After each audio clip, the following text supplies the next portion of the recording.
Hello नमस्कार दोस्तों, कैसे हैं आप लोग। आशा करते हैं आप लोग अच्छे होंगे। देखिए, अगर आप यूजीसी नेट एग्ज़ाम 2026 में यहाँ पर देने वाले हैं तो इस वीडियो को जरूर देखिएगा। आपको पता है कि यूजीसी नेट का जो एग्ज़ाम है 2026 में आपका 2 बार यहाँ पर फॉर्म भराया जाता है, 2 बार एग्ज़ाम लिया जाता है साल में, ठीक है। एक जून के आसपास लिया जाएगा और एक दिसंबर के आसपास लिया जाएगा। तो आपको दो मौका मिलेगा अगर आप तैयारी कर रहे हैं। तो सबसे पहला बदलाव यहाँ पर मैं आपको क्लियर कर दूँ कि आप ग्रेजुएशन के बाद भी फॉर्म भर सकते हैं। किसके बाद?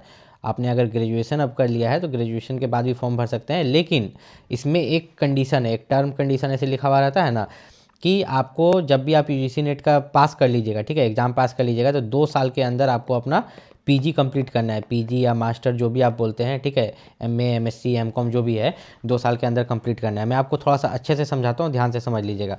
मान लीजिए आपने यूजीसी नेट का एग्ज़ाम दिया, आपका जो रिजल्ट निकल गया, ठीक है, रिजल्ट जिस दिन भी यूजीसी नेट का निकला उस दिन से आपको 2 साल का समय मिलता है आपको अपना पीजी कंप्लीट करने के लिए। तो अगर आपको यूजीसी नेट में उतना ही ये है कि हमको करना ही है, तो मैं आपको एक सलाह देता हूँ, आप अपना सेमेस्टर 1 में एडमिशन ले लीजिए अपना पीजी में, ठीक है, एमए, एमएससी, एमकॉम जो भी कर रहे हैं। एडमिशन लेने के बाद आप क्या कर सकते हैं कि यूजीसी नेट का फॉर्म भर सकते हैं, एग्जाम दे सकते हैं। तब तक तो आपका कंप्लीट हो जाएगा। लगभग रिजल्ट निकलने के बाद आपको 2 साल तक का समय मिलता है। दूसरी बात यहाँ है कि अगर आप यूजीसी नेट का फॉर्म भरते हैं और आप रिजर्व्ड कैटेगरी से बिलोंग करते हैं, जैसे कि ओबीसी, एससी, एसटी, ईडब्ल्यूएस, तो आपको पता है कि यहाँ पर जो यूजीसी नेट का आप एग्जाम देते हो इसमें आपके लिए सीट्स रिजर्व्ड रहते हैं, ठीक है। ओबीसी वाले, एससी, एसटी बच्चों वालों के लिए यहाँ पर रिजर्वेशन अच्छा खासा रहता है। ये लोग कास्ट सर्टिफिकेट मांगते हैं। क्या मांगते हैं?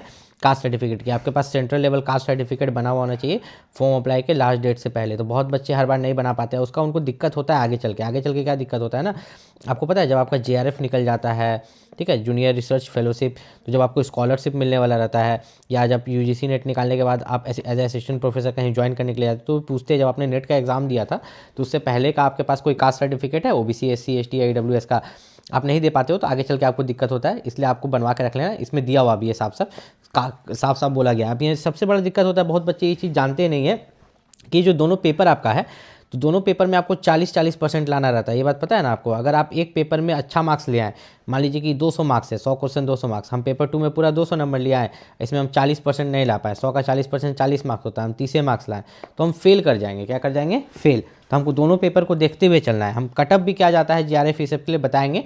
सब पेपर के लिए थोड़ा ऊपर नीचे जाता है, लेकिन आसपास क्या जाता है हम आपको बताएंगे।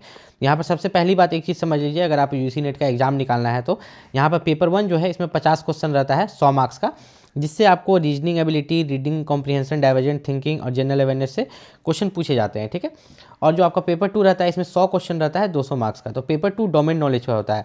डोमेन नॉलेज जो है पेपर 2, उसमें वही स्कोर अच्छा कर पाता है वही बच्चा जिसने अपने ग्रेजुएशन प्लस पीजी के समय अच्छा से पढ़ा होगा। अगर आपने ग्रेजुएशन और अपना पोस्ट ग्रेजुएशन के समय अगर आपने गेस्ट पेपर पढ़ के एग्जाम दिया होगा एक रात पहले, तब आप यहाँ पर अच्छा परफॉर्म नहीं कर पाएगा। फिर से आपको डिटेल में पढ़ना पड़ेगा, क्योंकि ऑब्जेक्टिव क्वेश्चन सॉल्व करने के लिए आपको उस चीज़ का डिटेल होना जरूरी है, तभी आप ऑब्जेक्टिव क्वेश्चन का आंसर दे पाइएगा, तुरंत बता पाइएगा। तो एक चीज़ का याद रखिएगा, अगर आपने ग्रेजुएशन और पोस्ट ग्रेजुएशन में मेहनत किया है तो आप आराम से निकाल लीजिएगा, नहीं तो वही मेहनत फिर अभी आपको करना ही पड़ेगा। टोटल समय जो है कंपोजिट समय आपको 3 घंटा का समय मिलता है।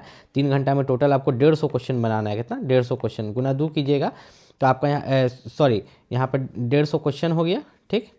और यहाँ पर टोटल जो मार्क्स हो गया गुना 2, 300 मार्क्स।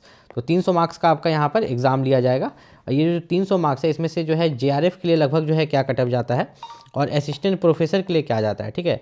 आपको जो असिस्टेंट प्रोफेसर और सिर्फ पीएचडी एडमिशन के लिए क्या जाता है, तो सभी सब्जेक्ट का अलग अलग जाता है। लेकिन एक अगर देख के चले 300 में से, तो यहाँ पर अगर आप जेआरएफ क्वालिफाई करना चाहते हैं, ठीक है, जूनियर रिसर्च फेलोशिप, ये 220 के आसपास अगर आप मार्क्स ला रहे हो तो आपका होने का चांस रहता है किसी भी सब्जेक्ट से। असिस्टेंट प्रोफेसर के लिए 180 और पीएचडी के लिए 160। मैंने अभी 2-3 साल का यही ट्रेंड देखा है, 2 से 3 साल का जो है यही ट्रेंड चल रहा है कटअप का। हर सब्जेक्ट का अलग अलग जाता है, लेकिन इसी के आसपास जाता है, इससे अलग आपका यहाँ पर कुछ नहीं जाता है। सबसे खास बात है कि इसमें नेगेटिव मार्किंग नहीं है, ठीक है। यूजीसी नेट में कोई भी नेगेटिव मार्किंग नहीं है। मतलब 150 क्वेश्चन में पूरा 150 क्वेश्चन बना दीजिए। अब 150 में से मानिए आपका 50 गलत हो गया, 100 भी सही हुआ तो 100 गुना 2 आपको 200 मार्क्स मिल जाएगा, ठीक है। 120 सही हुआ तो 120 गुना 2 जो भी आपका मार्क्स होगा, 2 2 जा 4, 240 मार्क्स आपको मिल जाएगा। तो एक भी क्वेश्चन छोड़ना नहीं है, ठीक है। ऐसा करके चलना है कि टोटल 150 क्वेश्चन है, ध्यान से समझिएगा।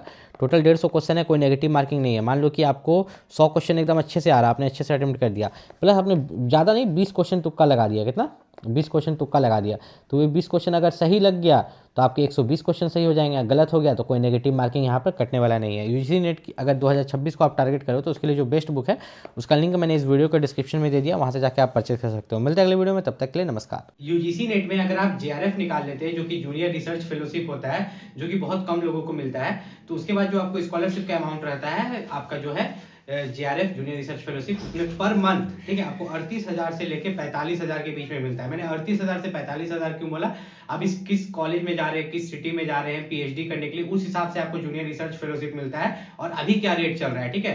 तो 38,000 से लेके 45,000 के बीच में आपको पर मंथ यहाँ पर दिया जाता है एक नौकरी के बराबर।